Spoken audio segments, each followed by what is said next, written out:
About to blow your mind. I'm about to show you the man that's actually responsible for killing the Indians off. But not by smallpox, they lying. Here's the truth. This is Walter Plecker. In 1924, he created the Racial Integrity Act. This act forced all Indians to be reclassified as colored. Yes, colored. The same term they call black Americans' ancestors. Proven before our ancestors was called colored, they was called Indians. Killing the Indians off on paper. This is why the Civil Rights Act of 1968 was also called the Indian Civil Rights Act. You awake yet?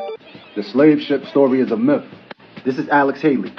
He created the fictional novel Roots, which was later made into a docuseries and presented on the History Channel. He claims he traced his lineage back to his 7th-time great-grandfather named Kunta Kinte, an African taken from a village which would be modern-day Gambia.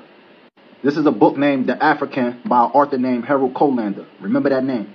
Guess who was the main character of this story? You guessed it, Kunta Kinte. In 1978, Haley was sued for plagiarizing Colander's book, The African. If this was his real grandfather, how your great-great-great-grandfather had the same name as Colander's main character? And why was this fraud rewarded with a monument in Heritage Square? Part 2, I'm going to tell you why. Why the fuck you lying? Why you always lying? Oh my God, stop fucking lying. Black Americans are the Aboriginal Indians of America. Check out this glitch in the Matrix. When I was reading to prepare for this interview, I was quite surprised to see you use the word Aborigines talking about African Americans. You know, I've dealt with that issue. I've already, talked publicly about that. And my purpose here today is to say that I'm very sorry, and I apologize to anyone whose feelings were hurt by my comment. I've made very, very clear I don't know where that comment comes from. Well, from your subconscious. Well, I guess. I mean, it's not even a normal thing anyone would say. Even if you meant something in a negative fashion, I don't know if you would pull. The average black American don't even know what an Aborigine is. So tell me again how their feelings would be hurt by the phrase. Secondly, why they making him apologize like he said the N-word or something? Thirdly, pay attention to the subconscious phrase. That's them basically saying that subconsciously they know who he is, even if we don't know who he is. And you peep how he said that ain't no average information? Of course, because that's one of the biggest secrets in American history. Aborigine, a person, animal, or plant that has been in a country or region from the earliest time. So by him calling African Americans Aborigines, basically he's saying that we was the first people on this landmass, right? Tell me again how that's offensive? The apology wasn't for black Americans. The apologies was for the higher-ups who's trying to keep that a secret. Black Americans are the Aboriginal Indians of America, Part 2. Let's check out Malcolm X breakdown what an Aborigine is. Aborigines, which means what? Black folks. You never find a white Aborigine. Aborigines are called natives, or they're always dark-skinned people. You and I are Aborigines, but you don't like to be called an Aborigine.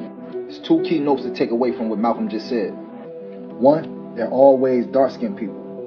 The statue behind me is Pocahontas' father, Chief Powhatan. If he was living today, what do you think they would have identified him as?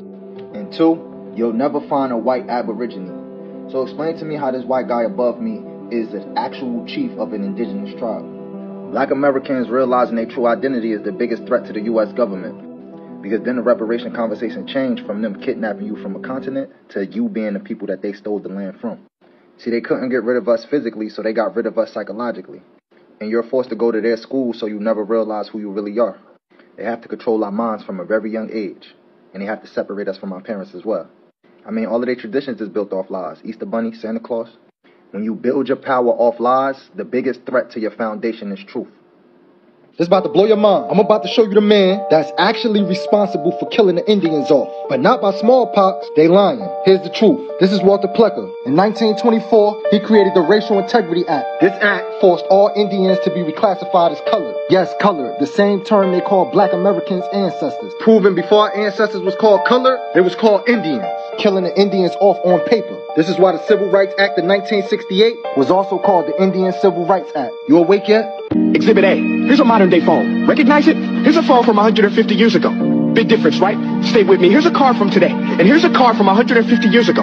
Big difference, right? Well, get this. Here's a classroom of today. And here's a class we used 150 years ago. Now, ain't that a shame? In literally more than a century, nothing has changed. Yet you claim to prepare students for the future?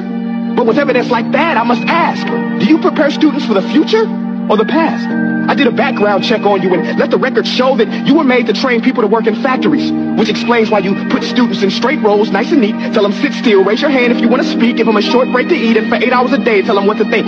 Oh, and make them compete to get an A, a letter which determines product quality, hence grade A of meat. I get it.